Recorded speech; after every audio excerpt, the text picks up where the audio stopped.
আওয়ামী লীগকে পুনর্বাসনের শর্তে তাদের সঙ্গে আতাতের মাধ্যমে বিএনপি নির্বাচনে সংখ্যাগরিষ্ঠতা পেয়েছে বলে অভিযোগ করেছেন জাতীয় নাগরিক পার্টির মুখপাত্র আসিফ মাহমুদ সজীব ভূঁইয়া। বিএনপির নেতৃত্বে আওয়ামী লীগ জুলাই গণ অভ্যুত্থানের প্রতিশোধ নিচ্ছে বলেও দাবি করেন তিনি।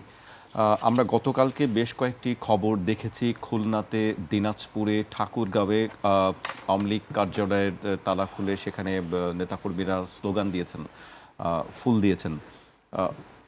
এই বিষয়গুলো আসলে হঠাৎ করে নির্বাচনের পরে কেন হচ্ছে?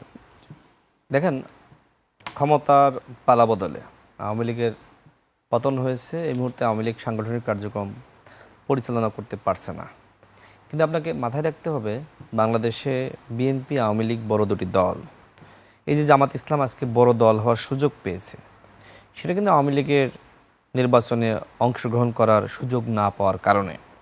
যদি আওয়ামী লীগ ক্ষমতার এই পরিবর্তনের পরে নির্বাচনের সুযোগ পেত, আপনি বিশ্বাস করেন সেক্ষেত্রে জামাতের থেকে আওয়ামী লীগ বেশি আসন পেত। সেই ধরনের বড় দল আওয়ামী লীগ।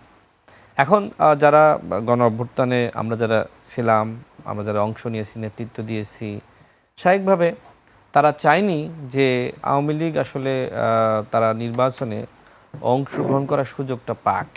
তো সারা জীবন তো আপনি এভাবে রাখতে পারবেন না। একটি বড় দল, তাদেরকে তো আসলে একটা পুনর্বাসনের বা রিকনসিলিয়েশনের ব্যবস্থা করতে হবে। অন্যথায় এই পুরো শক্তি তারা কিন্তু একসময় আন্ডারগ্রাউন্ডে যদি চলে যায়, সেক্ষেত্রে দেশের জন্য ক্ষতি হবে। এই নির্বাচনে যে জায়গাটা আসলে হয়েছে, যে ঘটনা ঘটেছে, সেটি হলো যে আওয়ামী লীগের যারা ভোটার, জামাত ইসলামের পক্ষ থেকে বলা হয়েছে আপনার ভোট কেন্দ্রে আসেন, ভোট দেন। বিএনপি বলেছে, অন্যান্য দলও বলেছে। কারণ তাদের যদি আপনি এই স্বাভাবিক ভোট দেওয়ার অধিকারটা না দেন, সেক্ষেত্রে এই মানুষগুলোর স্বাভাবিক যে জীবনযাপন সেটা কিন্তু ব্যাহত হবে। তখন তারা কিন্তু বিভিন্ন ধরনের মানে বলা যায় যে অন্য জগতে প্রবেশ করবে। আমরা একসময়, আমি ছোটোবেলায় দেখেছি যে আন্ডারগ্রাউন্ড পার্টি, তাই না? তো ওই ধরনের ব্যবস্থা বাংলাদেশে ফিরে আসুক নিশ্চয়ই চান না। আওয়ামী লীগ একটি আন্ডারগ্রাউন্ড পার্টি হয়ে যাক, সেটি চান না। সুতরাং কীভাবে আসলে রিকনসিলিয়েশনের মাধ্যমে আওয়ামী লীগের ফিরিয়ে আনা যায়, আওয়ামী লীগকে সাংগঠনিক কার্যক্রম করতে দেওয়া যায়, সেই বিষয়টি সব দলকে ভাবতে হবে। আমি জানি না আসলে অন্যরা কি ভাবছে, বাট আমার উপলব্ধি করে জায়গাটা হয়েছে। আগেই তো আমরা দেখছি, গতকালকে দেখলাম, সেটি আসলে প্রসঙ্গ না, এটি বিভিন্ন জায়গায় হয়েছে। কারণটা হলো যেমন বিভিন্ন জায়গায় জামাত ইসলাম, আওয়ামী লীগের যারা চেয়ারম্যান, মেম্বার, তাদেরকে সাথে নিয়ে ইলেকশনটা করেছে। বিএনপির ক্ষেত্রে এই ধরনের ঘটনা ঘটেছে বিভিন্ন জায়গায়, যে আওয়ামী লীগের যারা জনপ্রতিনিধি ছিল তারা ইলেকশনে কিন্তু কাজ করেছে।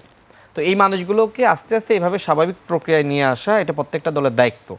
আপনি দেখেন, নির্বাচনের আগে আওয়ামী লীগের ব্যাপারে মানুষের যে ধরনের ধারণা ছিল, বিশেষ করে রাজনৈতিক দলগুলোর নির্বাচনকালীন সময় এবং এখন পরবর্তীতে, এখন কিন্তু মানুষের সেই চিন্তার জায়গাটার পরিবর্তন হয়েছে, যে যারা আওয়ামী লীগের মধ্যে যাদেরকে আসলে রাজনীতি করার সুযোগ দেওয়া যায়, আইনগতভাবে সুযোগ দেওয়া যায়, তাদের সুযোগ দেওয়া উচিত। একটা রিকনসিলিয়েশনের ব্যবস্থা করতে হবে।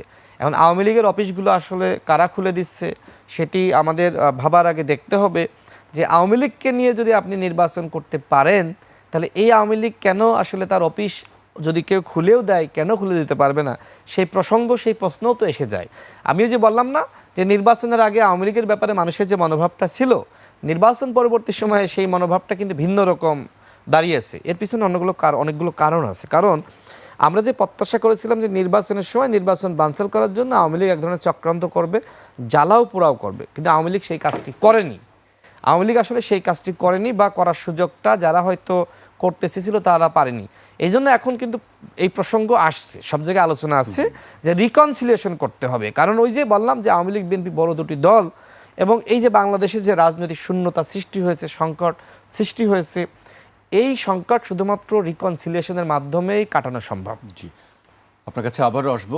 শাহ মাহফুজুল হক, তিনি বলছিলেন, রাশেদ খান বিএনপি নেতা, যে রিকনসিলিয়েশনের কথা বলছেন, এটা আমরা আগেও একাধিকবার শুনেছি।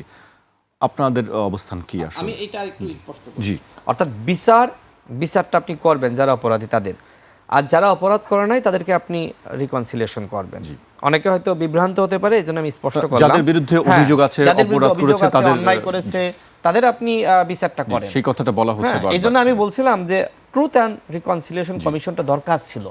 অন্যথায় কিন্তু এই যে আওয়ামী লীগের মতো বড় দল সবাই যদি আন্ডারগ্রাউন্ডে চলে যায়, সেক্ষেত্রে তারা কিন্তু এক ধরনের, মানে বলা যায় যে দেশের জন্য ক্ষতি হবে। এই জন্য যারা অপরাধ করেছে বিচার করেন, যারা অপরাধ করে না তাদেরকে রিকনসিলিয়েশনের মাধ্যমে সুযোগটা দেন রাজনীতি করার।